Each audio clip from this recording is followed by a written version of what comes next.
Ito po, sawa na sa usok at traffic ng Metro Manila.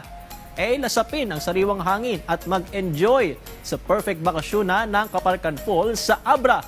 Yan ang ulat ni Dayan Monica ng PTV Cordillera.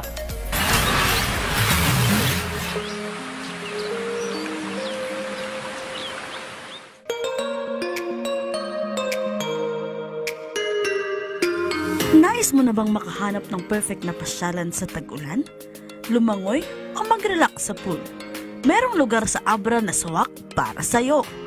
Bukod sa mapapawi ang init ng katawan, masisilayan mo rin ang nakamamanghang tanawin ng kalikasan. Time check kaka-aliens, it's already 5 a.m. at nandito na tayo sa meeting point ng Abra Amazing Tours na kung saan makikita dito sa aking likuran na excited na ang mga turista at mga lokal na ma-experience ang highlights ng pagpunta sa Kapalkan Falls. Kaya, tara na!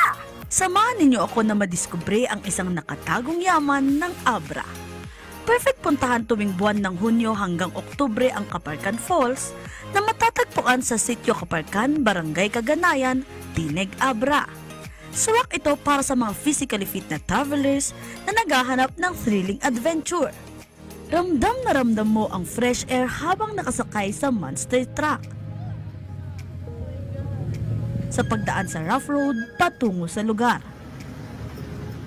Nasa 38 kilometers na biyahe at higit 15-minute trekking ang mararanasan bago masilayan ang kahangahangang tanawin ng Kapalkan Falls. Pagkatapos ng 2 oras na biyahe, andito na tayo sa Kapalkan Falls! Nadiskubre ang Kapalkan Falls noong 2012. Dati itong ginagamit na daan ng mga taga-barangay Kaganayan papuntang Bangged at iba pang lugar. Noong 2015, may isang turista na pumunta rito gamit ang dirt bike at naibigan niya ang ganda ng lugar. Nang sumunod na taon, 8 turista ang dinala ng munisipyo ng Tineg gamit ang monster truck. Dito na nagsimulang makilala ang lugar bilang tourist destination. Ang Kapalkan Falls ay may haba na 531 meters, halos katumbas ng 2 ektarya.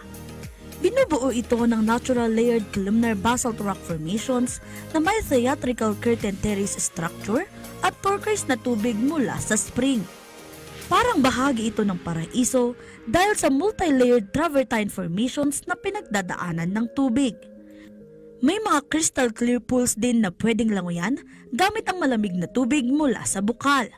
Pinakamainam itong pasyalan ngayong tag-ulan dahil malakas ang agos ng tubig, kumpara sa dry season kung kailan bumababa ito. Masarap din sa mata ang tanawin ng mga matatayog na punong kahoy sa paligid at ilog na tila yakap ng kagubatan. Ito kasi nasa loob ng isang dense na forest, pati yung falls mismo nasa forest. So ito coming from a spring and then paglipas ng panahon, nag-form yung mga terraces, parang isang fairy tale pag nandun ka sa loob. May mga patakaran sa pagbisita sa lugar at iminumungkahi din ng monster truck at iba pang matitibay na sasakyan ang gamitin para sa pagpunta. Tara na sa Abra! Dayan Monica Tukay para sa Pambansang TV sa Bagong Pilipinas.